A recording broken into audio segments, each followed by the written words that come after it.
আপনার যখন 1 বছর বয়স তখন আপনার মা আপনাকে নিয়ে একটা শপিং মলে গিয়েছিলেন শপিং করার জন্য। আপনার মা শপিংয়ে এত ব্যস্ত ছিলেন যে একজন লোক আপনাকে সেখান থেকে চুরি করে নিয়ে যায়।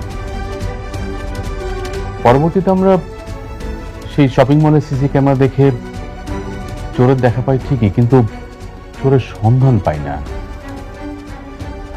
আপনার বাবা অনেক খোঁজাখুঁজি করেছে, কিন্তু কোথাও সে চোরের সন্ধান মেলেনি।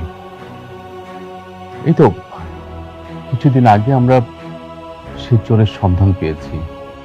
তার মাধ্যমে জানতে পারি যে সেই চোর পুলিশের ভয়ে আপনাকে বস্তির পাশে একটা ডাস্টবিনে রেখে যায়। সেখান থেকে আপনার বর্তমান বাবা মা আপনাকে তুলে নিয়ে মানুষ করে। আসলে হেরা যদি আমার মানুষ না করতো, না জানি আমার কি হতো।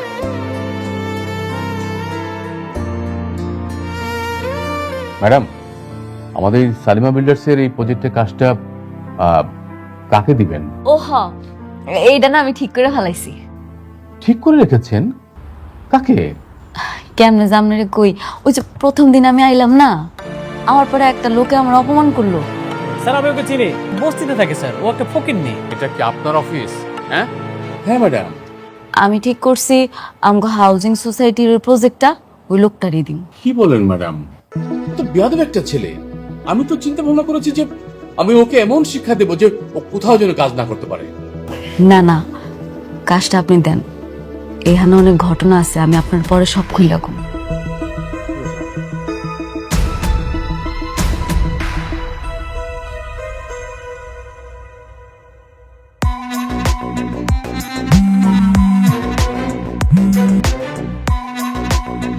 হ্যালো, আমি শালিমা বিল্ডার্সের ম্যানেজার রমজান বলছিলাম।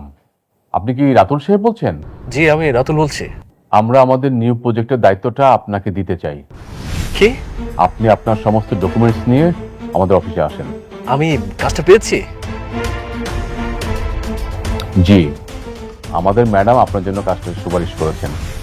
ওহ, থ্যাংক ইউ থ্যাংক ইউ।